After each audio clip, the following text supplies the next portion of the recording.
할렐루야. 날이 많이 추워졌죠? 감기 조심하시기 바랍니다.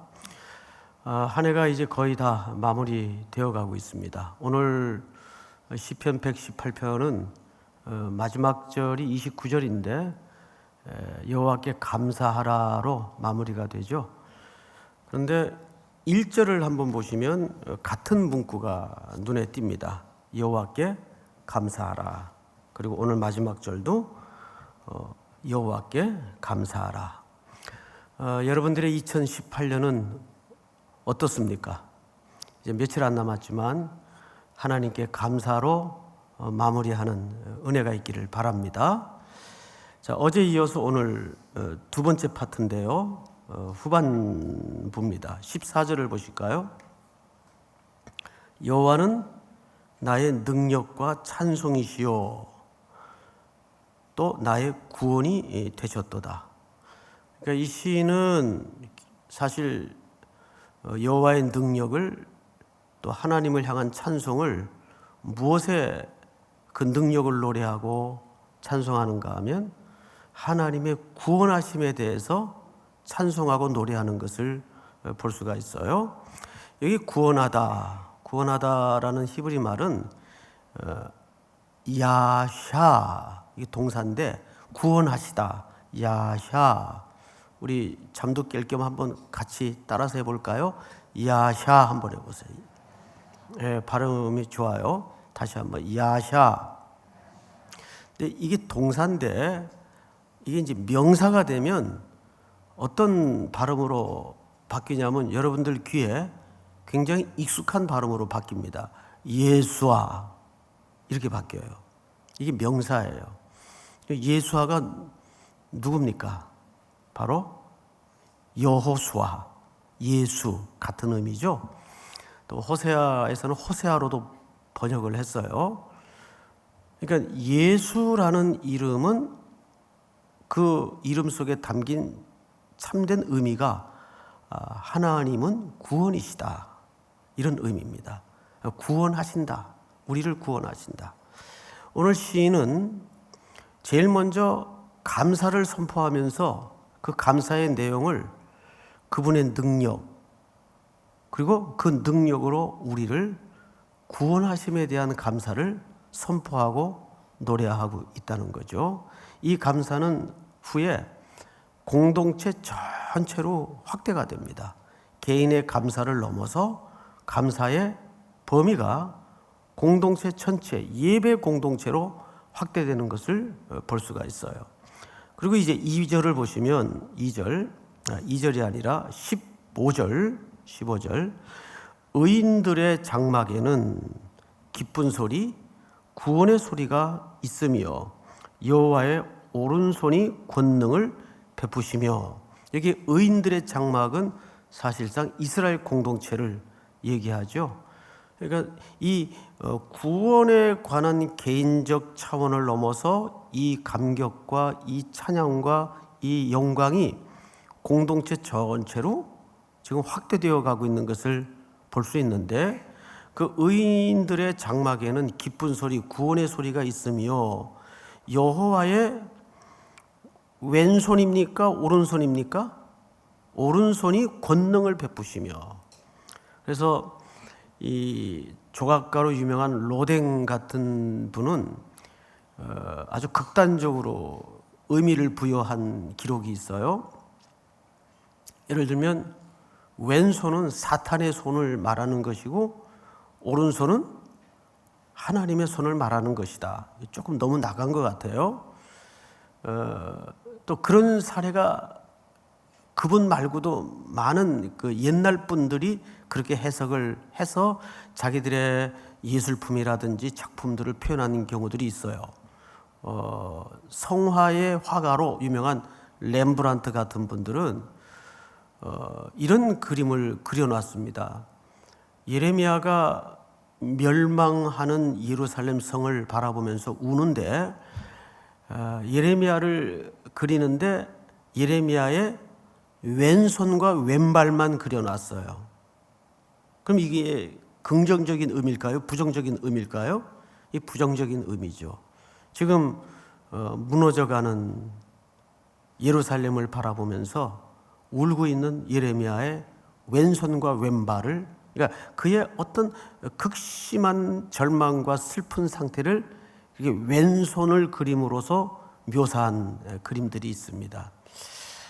그러면 이제 이 설교를 들으면서 왼손잡이들은 새벽부터 기분이 좀 찜찜하실 것 같아요. 그러면 난 왼손잡이인데 그럼 저주받은 손이냐? 그렇지는 않죠. 이것은 하나의 문학적 기법이지 실질적으로 왼손잡이들은 부정적인 존재다, 그런 의미는 더더욱 아닙니다. 자, 그러면 우리는 이 오른손의 권능이 뭘 얘기하는가를 조금 더 자세히 보도록 하겠습니다. 15절을 보시면 여호와의 오른손이 권능을 베푸시며, 16절 다 같이 한번 읽어볼까요? 시작. 여호와의 오른손이 높이 들렸으며 여호와의 오른손이 권능을 베푸시도다.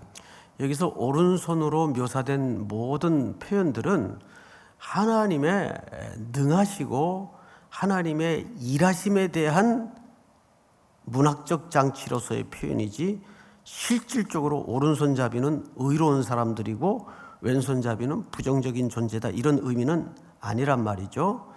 그럼 하나님께서 오른손을 높이 드셔서 구원을 베푸시고 우리에게 은혜를 베푸셨어요. 자, 그것이 이제 어떤 상태의 경우를 얘기했는가?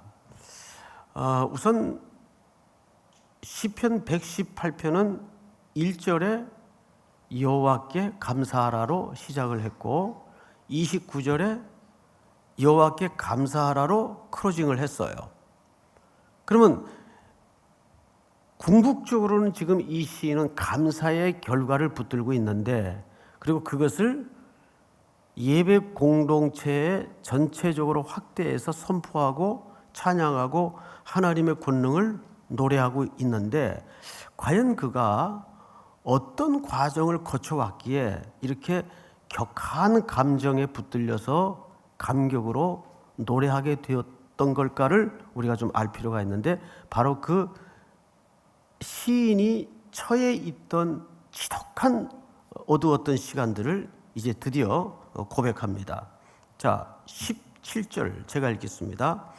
내가 죽지 않고 살아서 여호와께서 하시는 일을 선포하리로다. 아마도 이 시인의 그 위경은 죽음과 방불한 지경에 놓여질 정도의 고통이었던 것 같아요.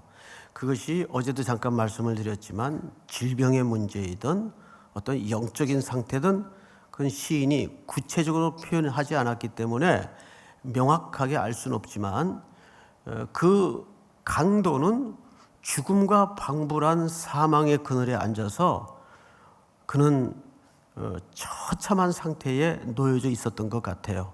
자, 그런데 그때 그가 내가 죽지 않고 살아서 여호와께서 하시는 일을 선포하리로다 하면서 여호와께서 나를 심히 경책하셨어도 죽음에는 넘기지 아니하셨도다. 여기 경책이라는 말을 썼어요. 이 아사르라는 말인데, 이 동일한 개념의 표현과 단어가 히브리서에 등장을 하죠. 히브리서에 보면 이런 표현을 기억할 겁니다. 징계가 없으면 사생자요 참 아들이 아니니라. 하나님이 받으시는 아들마다 다 징계하시나니. 자, 거기서 징계라는 말이 파이데이안이라는 헬라 말을 썼어요. 그 말을 영어로 번역을 하면 son making, 다시 말해서 자녀를 키워간다 또는 양육한다 또는 만들어간다, 그 뜻이에요. 그러니까 그 징계라는 말은 punishment, 너 잘못했으니까 2대 맞아, 체벌의 개념이 아니고 하나님의 아들이기에 하나님의 자녀이기에 하나님께서 손에 붙들어 그를 고통스러운 방법을 통해서라도 내 자녀로 만들어가는 과정을 얘기하는 거예요. 그런데 여기 시인이 같은 개념의 단어를 썼는데 아사르라는 히브리 말을 썼어요. 이 말은 정확하게 히브리 말을 그대로 직역하면 양육이라는 뜻입니다. 기르다, 키우다. 자, 그런 개념에서 이 시인이 이렇게 얘기를 한 겁니다. 여호와께서 나를 심히 경책하였어도 이 고통스러운 방법을 통해서 나를 만들어내셨다 그 말이에요. 근데 조금 더 깊이 더듬어 생각해 보면 이 심한 경책을 받을 때는 이 시인이 그게 경책인 줄 알았을까요? 몰랐을까요? 몰랐겠죠.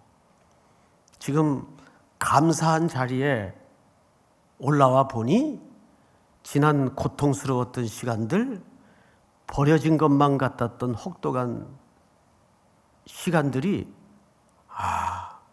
하나님이 나를 키워내는 시간이었구나.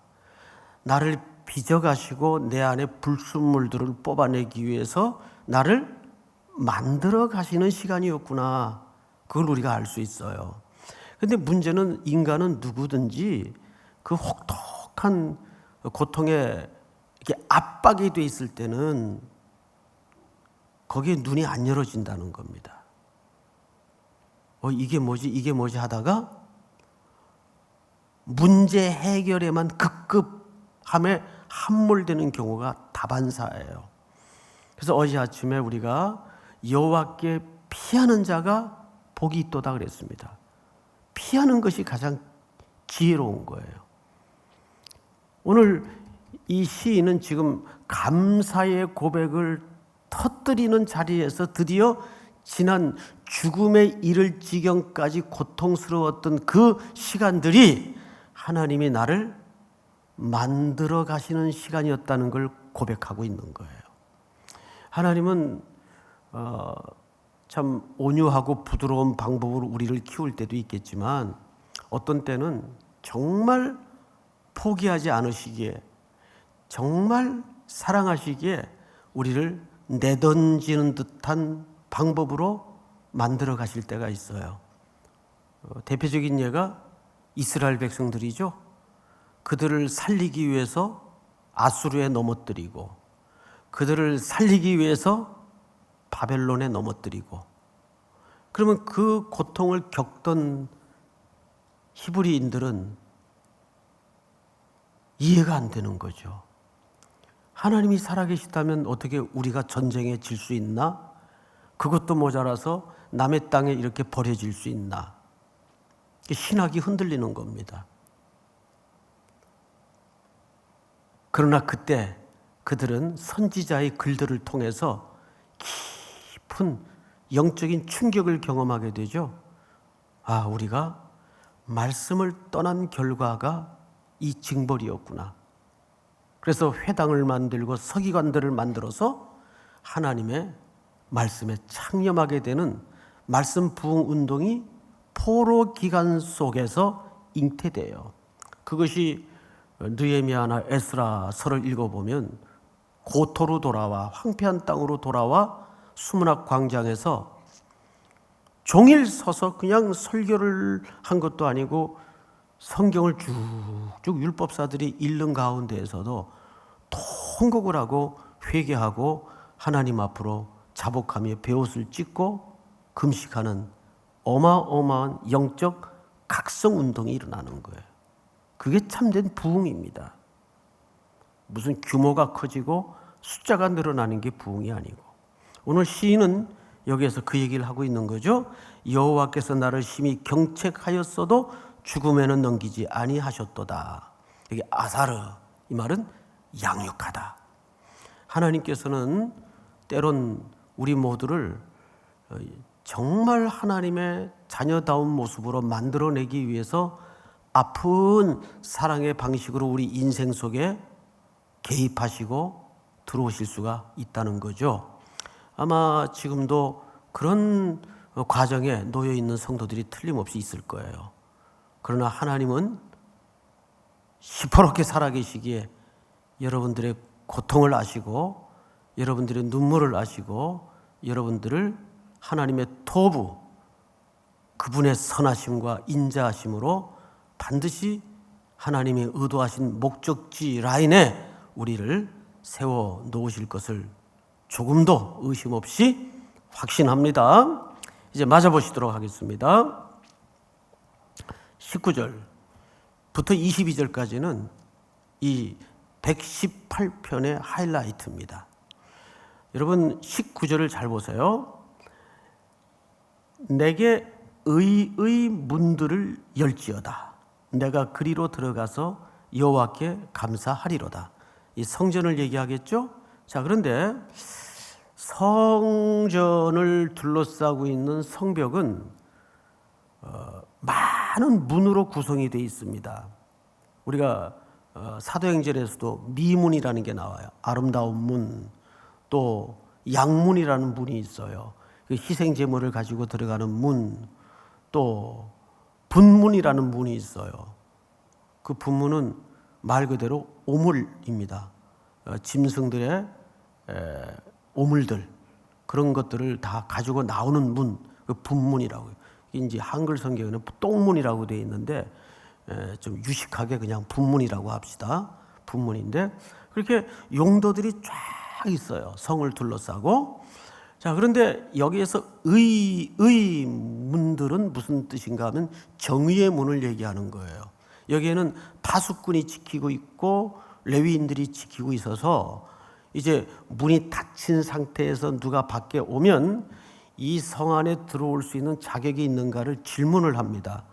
그러면 그 질문에 통과가 되거나 이상이 없을 경우에는 안에서 문을 열어줘요. 그게 들어가는 거예요. 그런데 오늘 시인은 그런 대화의 과정을 생략합니다.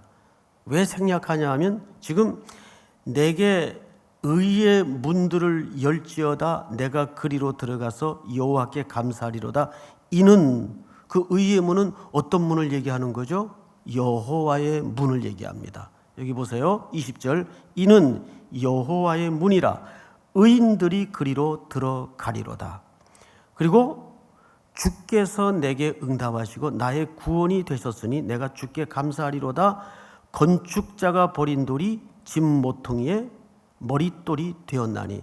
그러니까 이 성문을 구성하고 있는 성은 새로 지어지는 집을 얘기합니다. 근데 여기에 모퉁이돌이 누구예요? 자, 우리 사도행전 4장 11절을 볼까요? 같이 읽습니다. 시작. 이 예수는 너희 건축자들의 버린 돌로서 집 모퉁이의 머릿돌이 되었느니라. 한 번 더 읽죠. 베드로전서 2장 띄워주실까요? 시작. 성경에 기록되었으되 보라 내가 택한 보배로운 모퉁이돌을 시온에 두노니 그를 믿는 자는 부끄러움을 당하지 아니하리라 하였으니. 자, 우리는 이 문을 누구의 등에 업혀 자격 조건 따지지 않고 들어갈 수 있습니까? 그리스도의 등에 업혀. 여러분 혹시 성자들의 합창이라는 노래 아세요? 그 루이 암스트롱이 불러서 히트를 친 노래인데 박자가 빠른 노래죠. 그 성자들의 행진이라고도 제목이 붙어 있는 게 있고 성자들의 행진의 합창이라고 붙여져 있는 데도 있어요. 가사가 이렇게 되어 있습니다. 이 흑인 연가인데 조금 빠른 노래죠. 한글 가사는 이렇게 번역을 해놨더라고요. 성자들이 행진할 때 오 주여 나도 함께하도록 거기 끼워 주소서. 그러니까 우리는 그 성자 예수 그리스도의 손에 붙들리고 등에 업혀서 이 문을 들어갈 수 있는 겁니다. 그것을 또 다른 시편에서 아주 절묘한 배열을 통해서 이렇게 설명을 했어요. 시편 150편 가운데 여러분들이 가장 익숙하게 잘 알고 있는 최고로 유명한 시가 뭡니까? 시편 23편이죠. 23편은 어떻게 시작이 되죠? 여호와는 나의 목자. 그리고 마지막 절은 어떻게 끝이 나죠? 마지막 절. 내가 여호와의 집에 영원히 거하리로다. 한 순례자의 긴 여정을 사실상 노래한 겁니다. 그리고 23편 다음에 뭐가 나옵니까? 24편이 나오잖아요. 이거 웃으라고 한 얘기인데 너무 진지하게 들어서 24편을 보시면 이렇게 되어 있습니다. 제가 좀 그 부분을 읽겠는데, 문들아 너희 머리를 들지어다. 영원한 문들아 들릴지어다. 영광의 왕이 들어가시리로다. 영광의 왕이 누구시냐? 강하고 능한 여호와시요 전쟁에 능한 여호와시라. 문들아 너희 머리를 들지어다. 영원한 문들아 들릴지어다. 영광의 왕이 들어가시리로다. 영광의 왕이 누구시냐? 만군의 여호와께서 곧 영광의 왕이시로다. 오늘 시인이 험난했던 순례길을 걸어온 끝에 이제 아버지의 집에 들어가 자기 개인의 신앙 고백을 온 예배 공동체로 확대하는데, 무슨 고백을 하고 있는가 하면 연약해서 넘어지기도 했고 구덩이에 빠져서 헤어나오지 못할 때도 있었지만, 돌아보니 그 한 걸음 실패의 자국마다 어린 양의 죽음이 있었고 그분의 대속이 있었고 그분의 이끄심과 사랑이 있었다는 것을 이렇게 시를 통해서 고백하는 거예요. 그래서 22절을 다시 보시면 이렇게 되어 있습니다. 22절을 한번 같이 읽어볼까요? 다 같이 시작. 건축자가 버린 돌이 집 모퉁이의 머릿돌이 되었나니. 이것은 아까도 사도행전 4장, 베드로전서 2장에 말씀하신 것처럼 어린 양의 죽음과 공로로 이 성에 입성하게 되었다는 것을, 그래서 그 어린 양이 그 집의 주인이시고 그 성을 들어갈 때 모든 문들이 머리를 듭니다. 그리고 우리는 그 등에 업혀서 그 손에 붙들려서 그 성 안으로 찬양 가운데 감사 가운데 들어갈 수가 있는 거죠. 자, 마지막으로 시편 118편 26절을 다 같이 읽겠습니다. 시작. 여호와의 이름으로 오는 자가 복이 있으며 우리가 여호와의 집에서 너희를 축복하였도다. 자, 25절을 제가 좀 읽을게요. 여호와여 구하옵나니 이제 구원하소서. 이 이제 구원하소서라는 말이 히브리 말을 보니까 호시아나라고 돼 있어요. 호시아나. 이게 신약에서는 뭐라고 불리워졌죠? 호산나. 바로 여기서 유출된 표현입니다. 즉 이제 우리를 구원하소서. 이제 우리를 구원하소서. 그 땅에 신음하는 수많은 절규를 하나님께서 어린 양으로 응답하시고 우리를 그 어린 양의 집에 영원히 어린 양과 함께 왕노릇하도록 초대하시고 함께 업으시고 함께 동행에 들어가셨다는 고백입니다. 한 해 참 많은 사연도 있었겠고 일들도 있었겠지만 돌아보면 한 걸음 한 걸음이 감사라는 한 단어 외에는 설명할 방법이 없는 또 한 해였습니다. 이제 며칠 남지 않은 2018년 여러분 생애 속에 감사로 시작했던 한 해가 또 감사로 마름이 되어지고 다가오는 새해도 그런 구원의 감사를 넘어 온 생애 감사가 우리의 입술을 통해서 전 예배 공동체로 확대되고 온 세상 땅끝까지 흑암의 영역까지 선포되어서 어둠을 걷어내고 하나님의 빛 되심을, 그 빛이 조명되는 곳마다 모든 저주와 죽음의 냄새와 어둠이 걷어지는 또 겨울 선교의 순종이 있기를 주님의 이름으로 축원하고 축복합니다. 우리 이 시간 다 같이 한번 통성으로 기도할 텐데 두 가지 제목을 놓고 기도하겠습니다.